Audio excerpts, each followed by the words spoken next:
Hi there. This is Michael Mirdad, and it's time for our Spiritual Insights with Michael Mirdad presentation. Thanks for joining us. Some of you have been joining us it's been a couple of years, I think, since the Facebook Live program was available. We started doing these. And of course, it's also available on YouTube. So wherever you happen to catch us, that would be great. Thanks for joining. So today we're going to talk about 5 simple ways to increase or improve upon your self-worth, our self-worth. 5 ways to increase and improve on self-worth. Now, we want to clarify self-worth, self-esteem, generically they might be the same thing to us. They might mean the same thing, but just if we're dealing with a little bit of, being more specific, self-worth is my true value. Where self-esteem is more like I am held in esteem. It's like a position. It's a little more ego-based. But that doesn't mean that if somebody means one when they say the other, that's a problem. Because it's all really in our interpretation, our personal interpretation. But generally speaking, and I've done a video just on the difference between self-worth and self-esteem. So you're welcome to watch that.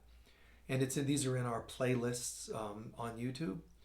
We have playlists like psychology, spirituality, and so on. So you'd find that probably in the psychology one playlist. I'm not sure you check. So 5 primary ways, and they're simple ways, and they're effective ways. They only allow our titles to be so long, but these are really 5 simple and effective ways to develop or work on or increase our worth and so on, our awareness of our true self.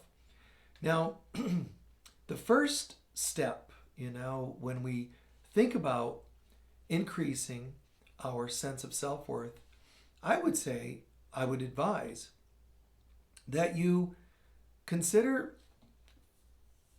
rating yourself. Just see where you're at. See where you're at with that. Where do you rate on a 0 to 10? Where do you rate in terms of self-worth? Just take a kind of a guess. You could say, probably some of us would say a 3. Some could say a 6. Just see. Now, don't confuse it with self-esteem. Like, I'm wonderful and I have a graduate degree and I'm a CEO, and that's more a self-esteem. Inside, the actual worth, so that I have enough sense of self-worth that I have a good spiritual connectedness. Ask yourself, it should be related to your spiritual value. And then if that lands pretty well, do you maintain self-healing? Like, do you see counselors? Do you do work on yourself so that the past is healed and so on? Do you take time to work on this? And, kind of just consider these few things when you're rating, if you don't mind. And, do you have relatively healthy boundaries? Taking good care of yourself, not walls, not defenses, but healthy boundaries. You know what works for you and doesn't work for you. And do you practice forgiveness and gratitude and spiritual concepts like that? So you might wonder, what does that have to do with self-worth? But just use concepts like this, just briefly. Do I have an overall sense of physical, emotional, intellectual, and spiritual value? And rate yourself. And see where that goes. And then let's talk about this just for a little bit. So write down what you think you've rated yourself to be. And then I'm going to go over 5 simple ways to improve upon our self-worth. And as I do each of the 5, rate each one of these 5 as well, specifically. So you might say, well, the first one's a 3, the second one's an 8, and so on. And then when we're done, you can average them all together. There'll be 5, so if you give each one, 10 points, the highest value would be 50. And see where you rate in that. All the way, and just see kind of how it all comes out. Just so you're being quite honest with yourself. That's what's important, is the honest answers. But whether you use 0 to 10 or whether you use whatever rating you want to use, Just be honest with yourself. So let's look at each of these. So the first simple, effective way to develop greater self-worth is kind of a funny thing because it has nothing to do with how much money do I have in my bank account. Do you have a close relationship with God, Spirit? Now, there's prayer and meditation. But you know what's happened with prayer and meditation, in case it's not obvious, is that we've been doing this for thousands of years. And people have turned prayer and meditation into something almost ritual. And also they do it by rote. It's kind of, I'm meditating because I'm just being quiet, which is wonderful to do. But I'm talking about a close relationship with God. Do you have a dialogue? Do you listen as well as speak? Not just pray for what you want. That's not a close relationship with God. That's a decent relationship with God. But I'm asking, if you're close, do you approach, speak to, connect with God throughout the day? Do you start and end your day with God? It doesn't have to be for hours of chanting. Just your initial thoughts and ending thoughts of the day. Be with me, God. You know, what would you have me do? And feeling a closeness, a trust, a building, a developing sense of trust and connection with God. That's a closeness. Rate that if you don't mind. Then the second simple way, method, tool. You know, think about, do you practice a program of self-healing? Now, self-healing means, yes, again, do you see a counselor? But I'm talking about physical, emotional, mental healing. Do you work with a healer? Do you work with a counselor? Do you look at yourself? Do you have 12-step study? You know, do you have a diary? Do you have a journal that you use to kind of get to know yourself? And it's interesting because self-healing also includes maintaining a healthy diet, because diet and exercise, because these can actually give you an invigorating feeling, which would be the opposite of low self-esteem. The physical low, the body drops. Instead, wow, you know, chi, you know, energy, breath work, even just a little each day. And starting the day with positive attitudes, because the mind is important in this. And appropriate diet for you.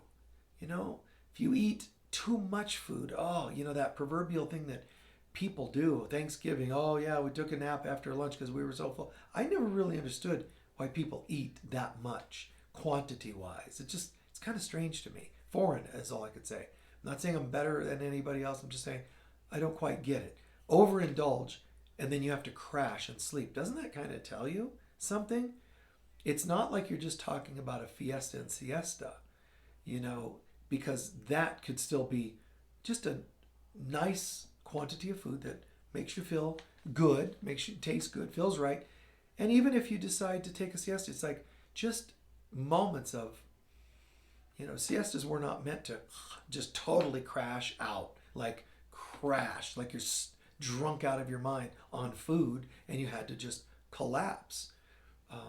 We're looking for things that lift us, help us, because self-worth can be facilitated, sort of carried on a platter of vitality and physical and emotional and intellectual, yes, is the same as self-worth. You know, if your body is dying, dragging you down, if your body energetically is just feeling dead and dragging you down, how can you say it's as easy to feel value, worth? Okay? And there are things that beyond these 5 that I'm naming, because I could easily add some, and some are going to just simply overflow or cross over with some of these 5. But for example, to increase your self-worth, be of service. Honestly, be of service.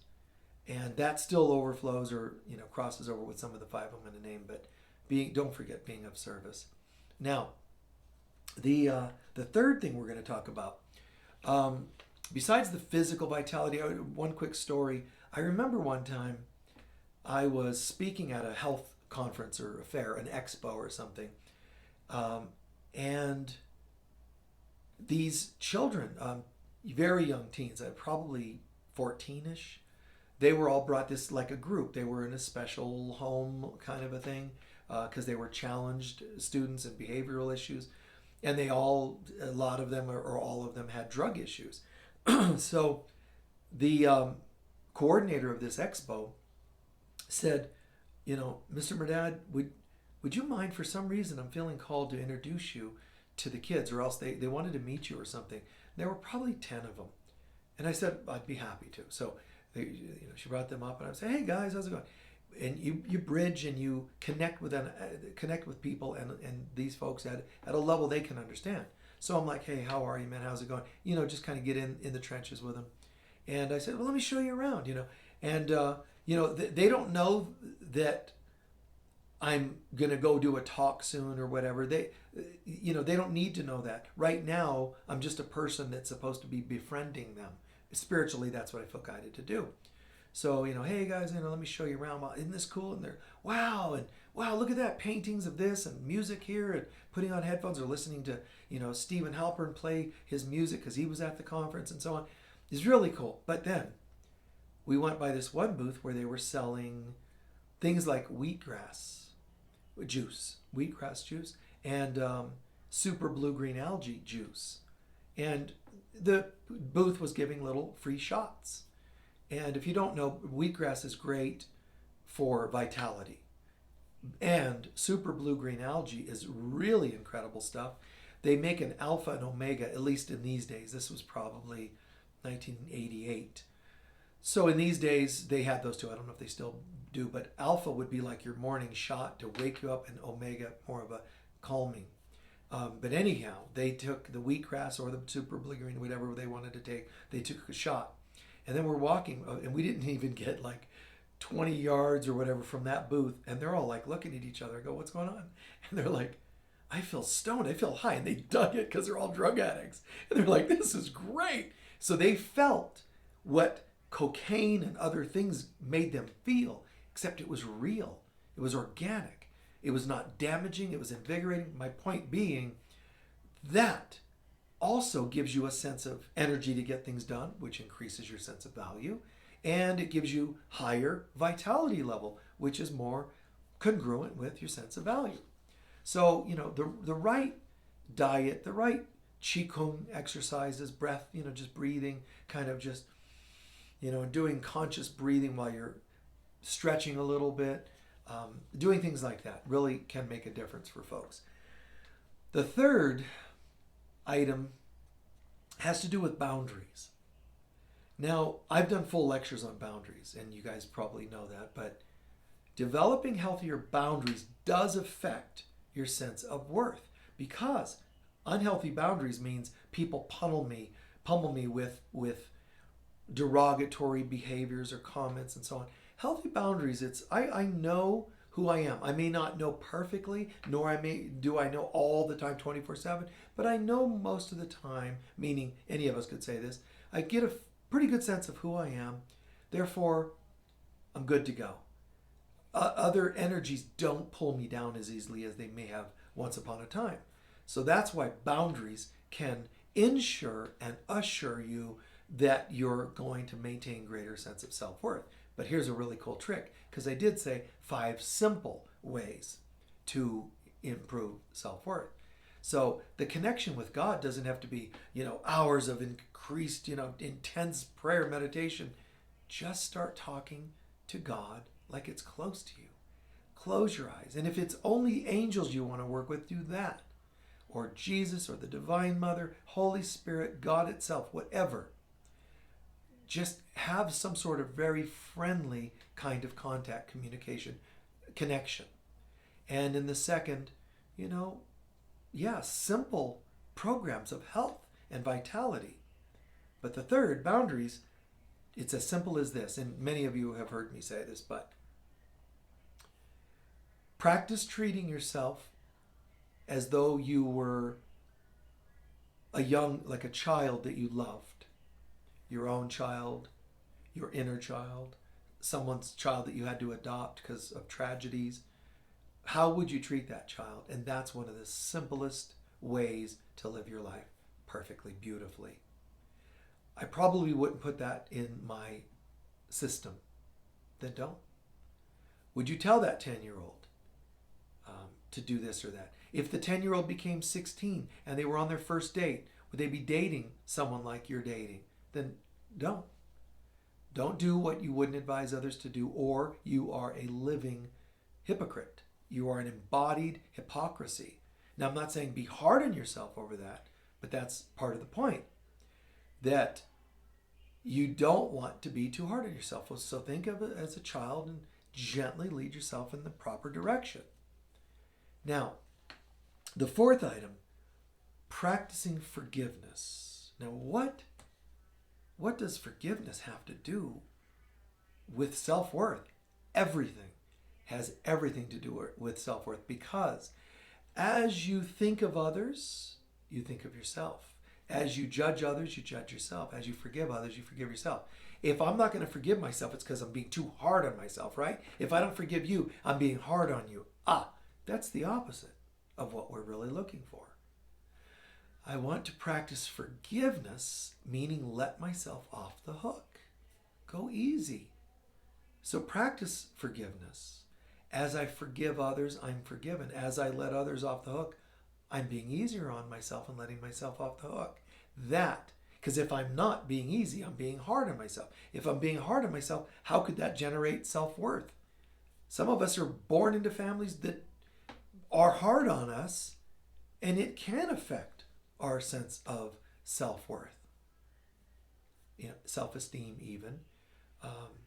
So we learn to say, wow, if I treat myself, like I mentioned in the previous item, if I treat myself like I would a beloved child, doesn't that sound like the child would feel valued? Yes, because it is. If I am demeaning to that child, I'm going to feel low self-worth, because that's what I put out there to that child. And the child ultimately is me. And when it comes to forgiveness, as I forgive others, I forgive myself. So it's like giving permission to go easy on myself. The fifth item, gratitude. Very simple. Practice an attitude of gratitude. Now, this is not just, okay, well, thank you. Nor is it thank you for, hardships. Yeah, give thanks for everything, but do it intelligently. Don't say, well, today really sucked, so I'm going to give thanks for that wonderfully terrible day. That's not really true, accurate, nor heartfelt. What I'd recommend is being able to say, I'm giving thanks not for the hardship, but from what I learned from it. I'm giving thanks that from that one challenging experience, I caught on that I probably need to do some work on that type of person that irritates me, or that challenging kind of an experience, and so on. So it's things like that, give thanks for. But that's only the one level of practicing an attitude of gratitude. Gratitude also, in this context for today, gratitude also means you're going to start assembling your value, your worth. For example, how did my day go? Oh, it was okay. Somebody says, how was your day? Oh, it was all right. Wait a minute. Because see, a person with low self-worth can't really find value in much at all.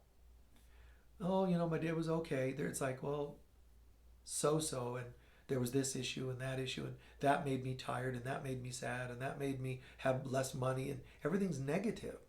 So positive thinking would be another we could add if the list were 7 simple things.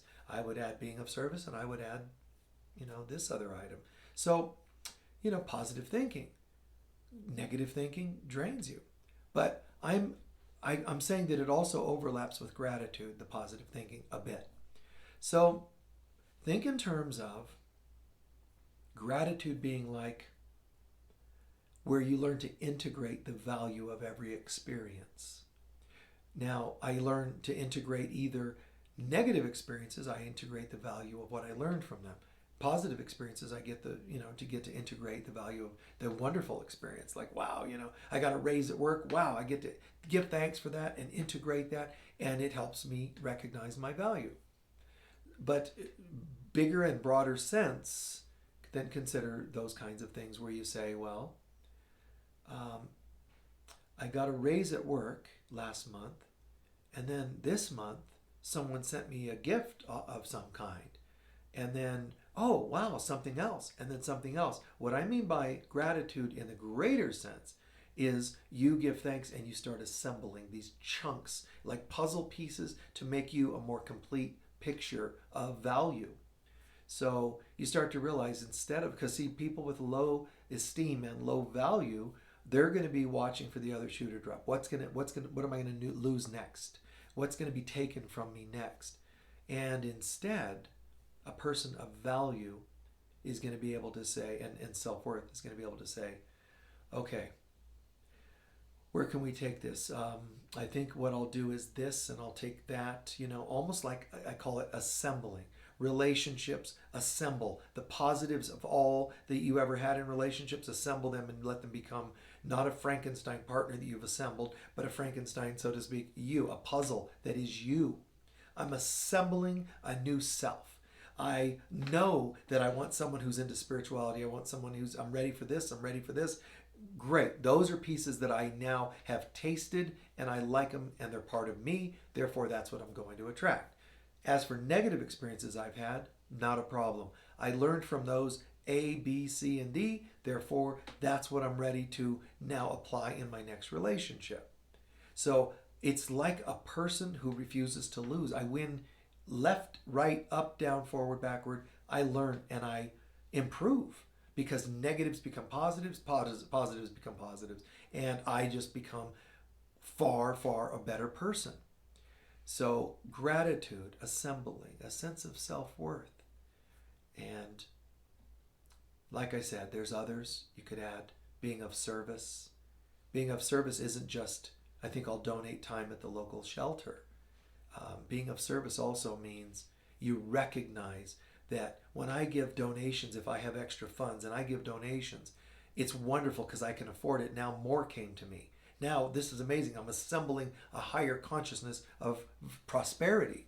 See, so affluence and prosperity and abundance, those are attributes of positive thinking, but they're also attributes because if I have those in my consciousness, I also learn being of service can bring these. If I think giving takes away from me, you're not in a prosperous, abundant consciousness, nor are you going to have self-worth as an effect.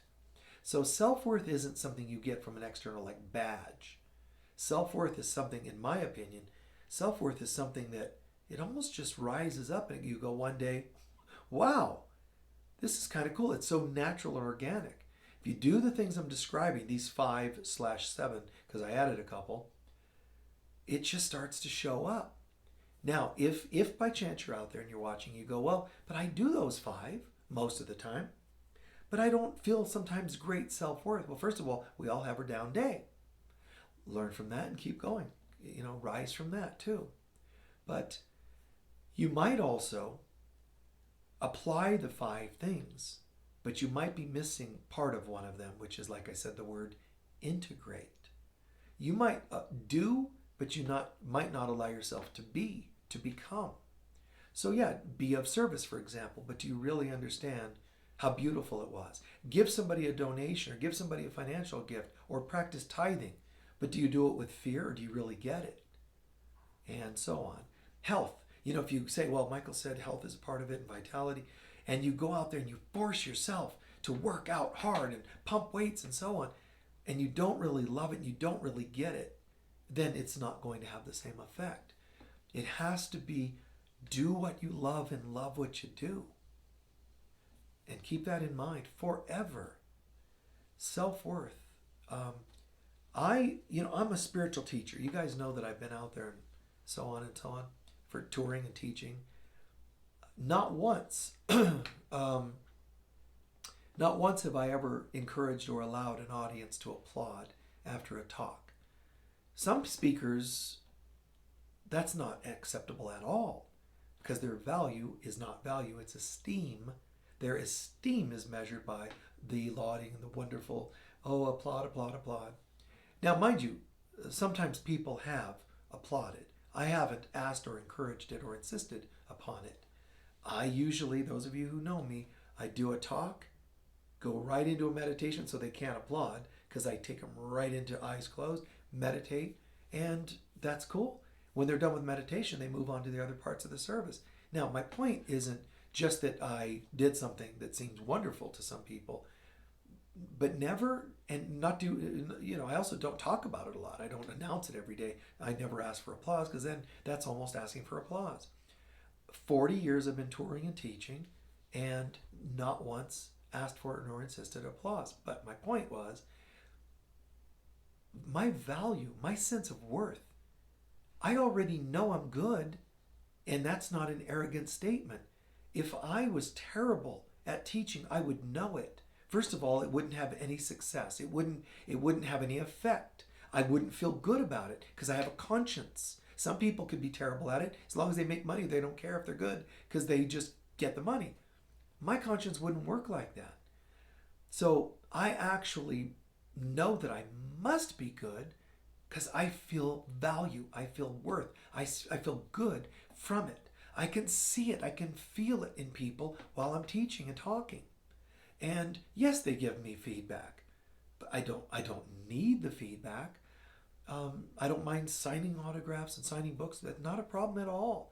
But if they didn't ask for it, I wouldn't go, they're not asking for autographs. That must mean I'm not celebrity enough. When you know, then you know. You don't need the outside to confirm or prove it. So, for me, it's a fairly simple or easy thing. I just feel it, I know, and I'm grateful because without Spirit guiding me, I wouldn't be good at this or anything else.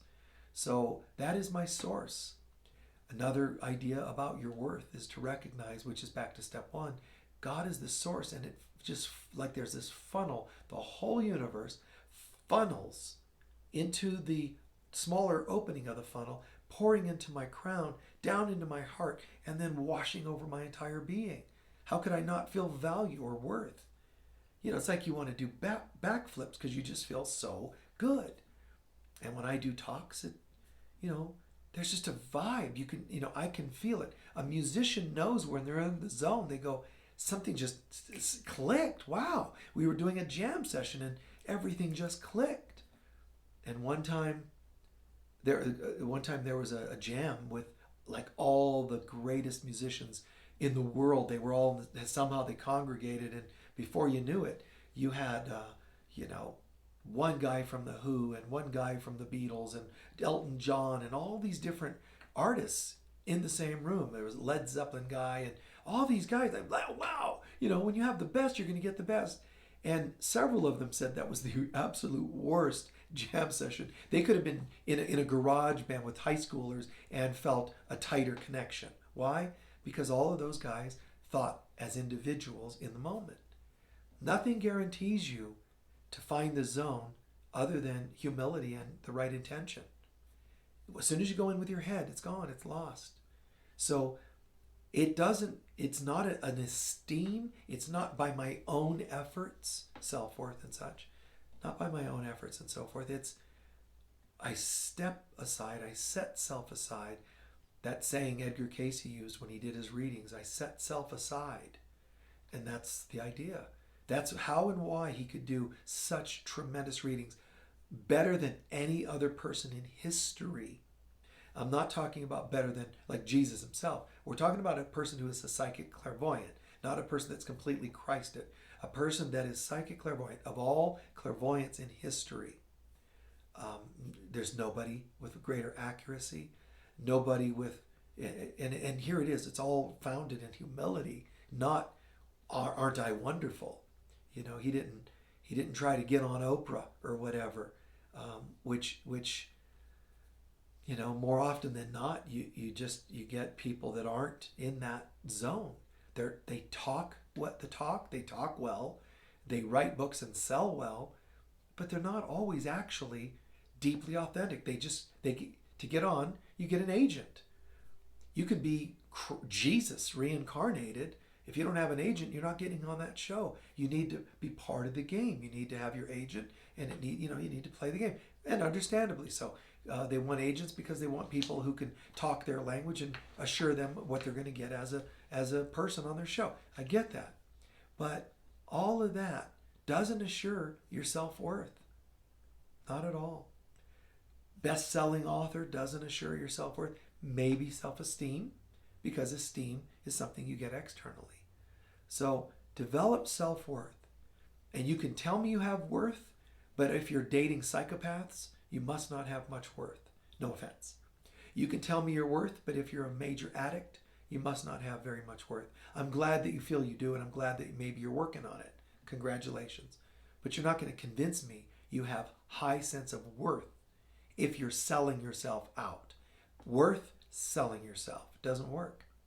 If you're bargaining away and selling yourself out, the bank is empty. You have no worth, metaphorically. So think about that. When the dust settles, where are you at things? Now looking back, we are rating ourselves. If you consider these 5/7 ingredients to true self-worth, how did you end up rating? If you look at each one, how would you rate each one of those 5 or 7? How would you rate each one? Michael said connection to God. Michael said health, sense of healthiness and self-healing. Boundaries. Okay. Are you following all these? Are you making, and I'm talking about even the additional, not just the title of each of the 5/7, but even some of the extra filling that I put in there. Do you practice forgiveness really? Knowing that as I release others, I release myself. And do I practice an attitude of gratitude? If you want, add service and so on. And positive thinking. So think in terms of how do you rate? And if you could say 5 of them or 7 categories, whatever you want, and you average those together, all you have to do is figure out an average. So if I said I had 5 categories and I rated 3 in one, 6 in another, 2 in another, 9 in another, just kind of do the math. If you did 5 categories, 50 maximum points possible, add up your number of all of them and it'll give you a mean average, as it's called. So you might realize, if I average 2 and 4, it's 3. Find the middle number. If it's 4 and 8, find the middle number, 6. So see where you're rating, and you realize how accurate were you. That's going to be interesting for you to find out. Where did you rate now? Were you close when you guessed?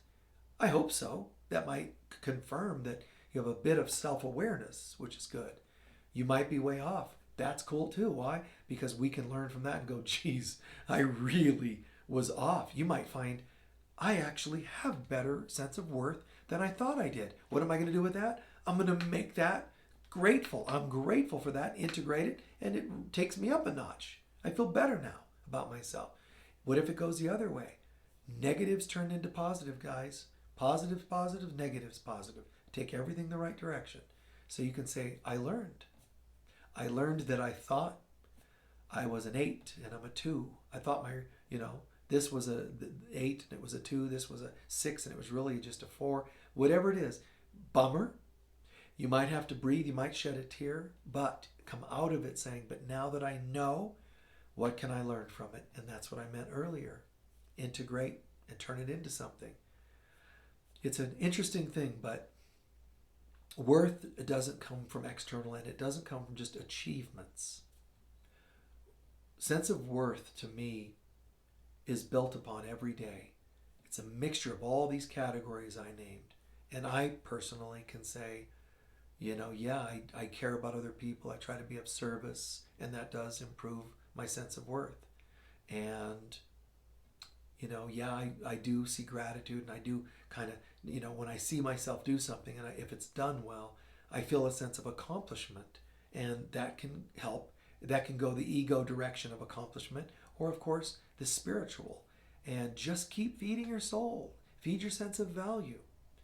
There's these minimum of 5 essential things. You can add a couple. You could make it 12 steps. Make it too many, you won't be able to keep track of them, and then you'll kind of forget about this whole thing.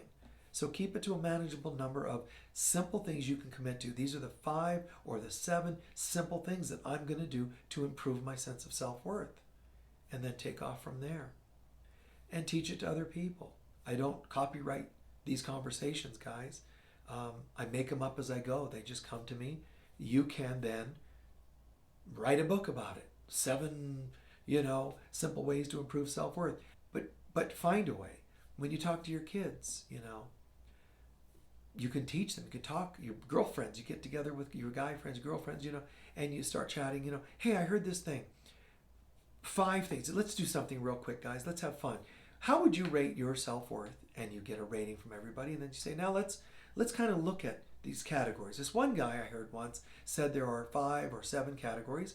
What do you guys think? And at the end of it, if they're real mega mainstream, they won't get it at all because they'll be like, I thought college degree is how we get self-worth. So you might be over their head. But whatever level of group you're talking to or individual you're talking to, bring this to them because it'll change their life forever if you get even 1 point across to them. All right? Thank you so much for listening and letting me share this. So join us where you can, how you can. We greatly appreciate it. Peace be with you. Bye-bye.